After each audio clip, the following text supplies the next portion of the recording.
नमस्कार मित्रांनो, MPSC संयुक्त पूर्व परीक्षा गट ब आणि गट क 2024साठी आपण महत्त्वाचे टॉपिक बघतोय. त्यामध्ये मागील व्हिडिओमध्ये आपण राज्यघटना आणि अर्थव्यवस्था या दोन विषयातील जे अत्यंत महत्त्वाचे टॉपिक्स आहेत, ज्यावरती आयोग वारंवार प्रश्न विचारतो, ते आपण बघितले आहेत. या व्हिडिओच्या माध्यमातून आपण सामान्य ज्ञान आणि गणित व बुद्धिमत्ता या दोन विषयातील जे अत्यंत महत्त्वाचे टॉपिक्स आहेत ते डिस्कस करणार आहोत. जे टॉपिक्स मी या व्हिडिओमध्ये दिलेले आहेत ते तरी तुम्ही केले तरी तुमचे या विषयातील 80% प्रश्न इझिली सॉल्व्ह होतील. तर प्रथम आपल्याला सामान्य ज्ञान या विषयातील महत्त्वाचे टॉपिक बघायचे आहेत. यामध्ये पहिला विषय म्हणजेच बायोलॉजी आहे. यामध्ये दरवर्षी 8 ते 9 प्रश्न विचारले जातात. यामध्ये अत्यंत महत्त्वाचा टॉपिक म्हणजे सजीवांचे वर्गीकरण आहे.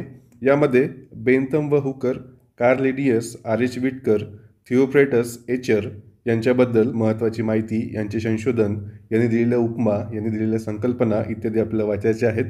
त्यानंतर टॅक्सोनॉमी वाचायची आहे. यामध्ये बेंथम व हुकर आणि कार्ल लिनियस यांच्यावर सर्वात जास्त प्रश्न आलेले आहेत, त्यामुळे यांच्यावर तुम्हाला जास्त भर द्यायचा आहे. त्यानंतर वनस्पतीचे वर्गीकरण आहे. त्यामध्ये थॅलोफायटा, ब्रायोफायटा, टेरिडोफायटा इत्यादी आहे. नायट्रोजन स्थिरीकरण करणारे सूक्ष्मजीवाणू, परजीवी वनस्पती, मृतजीवी वनस्पती, कीटकभक्षी वनस्पती आणि हिरवळीचे खतं इत्यादींवर तुम्हाला माहिती अभ्यासायची आहे. त्यानंतर तिसरा टॉपिक आहे प्राण्यांचे वर्गीकरण. शरीराच्या रचनात्मक विभाजनावर म्हणजेच सिमेट्रीवर प्रश्न असतात. त्यानंतर प्राणी व त्यांची वैज्ञानिक नावे तुम्हाला माहिती पाहिजे.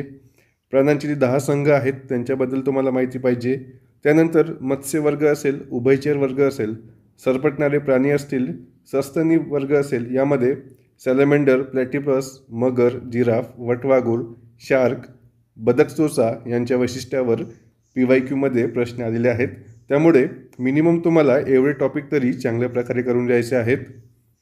त्यानंतर चौथा टॉपिक आहे बायोलॉजीमधला, तो म्हणजे रोग. यामध्ये मलेरिया असेल, हेपॅटायटिस असेल, smallpox, polio, AIDS, tuberculosis, colour blindness आणि टायफॉईड यांच्या संबंधीचे जीवाणू असतील, विषाणू असतील, कवक कोणता आहे, त्या रोगाची लस व औषधं उपलब्ध आहेत की नाही आणि त्यांची वैशिष्ट्य तुम्हाला माहिती असायला पाहिजे.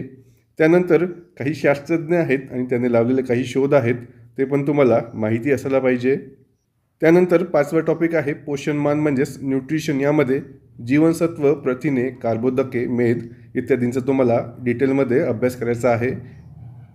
सहावा टॉपिक आहे ग्रंथी म्हणजेच ग्लँड. यामध्ये हार्मोन्स असतील, बायोटेक्नॉलॉजी असेल आणि ॲग्रिकल्चर असेल, यावर तुम्हाला एखाद दुसरा प्रश्न विचारला जातो. तर हे 6 टॉपिक तुम्हाला बायोलॉजीमध्ये मिनिमम करूनच जायचे आहेत. त्यानंतर फिजिक्स आहे. फिजिक्स या विषयामधून दरवर्षी 2 ते 3 प्रश्न असतात. त्यामध्ये महत्त्वाचं म्हणजे ध्वनी, प्रकाश, विद्युतधारा आणि किरणोत्सारिता यावरती वारंवार तुम्हाला एक्झाममध्ये प्रश्न आलेले आहेत. त्यानंतरचा टॉपिक आहे सामान्य ज्ञानमधला, तो म्हणजे केमिस्ट्री आहे. यामधून सुद्धा तुम्हाला दरवर्षी 2 ते 3 प्रश्न बघायला भेटतील.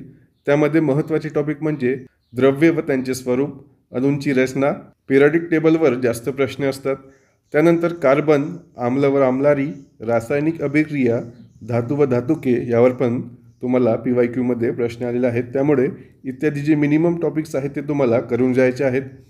सायन्स या विषयामध्ये 15 प्रश्न असतात आणि तुम्ही एवढे जरी टॉपिक करून गेले तरी तुम्ही इझिली 10 ते 12 प्रश्न सॉल्व्ह करू शकता यामध्ये.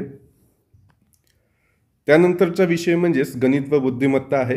गणित व बुद्धिमत्ता या विषयाद्वारेच तुमचा एक्झाममध्ये तुमची पोस्ट निघणार आहे की नाही निघणार आहे यावर डिपेंड करणार आहे. कारण हा अत्यंत महत्त्वाचा टॉपिक आहे आणि हा सगळ्यांचाच वीक टॉपिक असतो. कारण आपल्याला 1 तासामध्ये 100 प्रश्न सॉल्व्ह करायचे असतात आणि त्यामधून 20 प्रश्न हे गणित व बुद्धिमत्ताचे असतात. त्यामुळे हा विषय तुम्हाला अत्यंत महत्त्वाचा आहे आणि हा करूनच जायचा आहे.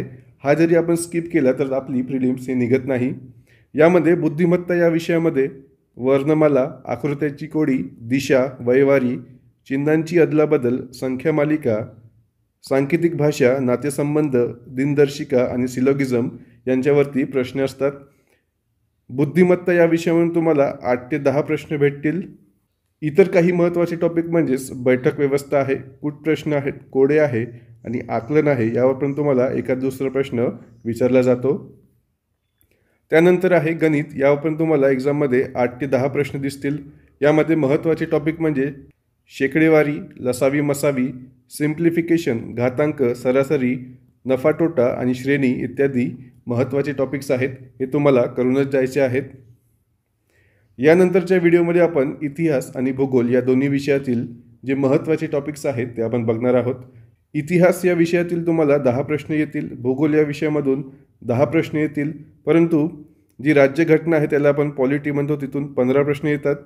इकॉनॉमिक्समधून 15 प्रश्न येतात, सायन्समधून 15 प्रश्न येतात आणि मॅथ्स प्लस रिजनिंग या विषयातून 20 प्रश्न येतात. त्यामुळे जे 65 प्रश्न आहेत ते आपले फक्त या 4 विषयामधून येतात. त्यामुळे या 4 विषयावर तुम्हाला सर्वात जास्त भर द्यायचा आहे. 65मधून आपण 40 जरी प्रश्न बरोबर आणू शकलो तरी आपलं भरपूर प्रमाणामध्ये इथे प्रिलिम्स पास होण्याचे चान्सेस वाढतात. उर्वरित 10 ते 12 प्रश्न आपण भूगोलमधून 5 ते 6 प्रश्न, इतिहासामधून 5 ते 6 प्रश्न आणि करंट अफेअरमधून आपण 6 ते 7 प्रश्न जरी बरोबर आणले तरी आपलं इझिली प्रिलिम्स ही पास होऊ शकते आणि कुठल्याही पोस्टसाठी तुम्ही एलिजिबल होऊ शकता. इतर माहितीसाठी आणि या PDF साठी तुम्ही बेनसीट MPSCचं टेलिग्राम चॅनल जॉईन करू शकता. याची लिंक जी आहे मी डिस्क्रिप्शन बॉक्समध्ये दिलेली आहे.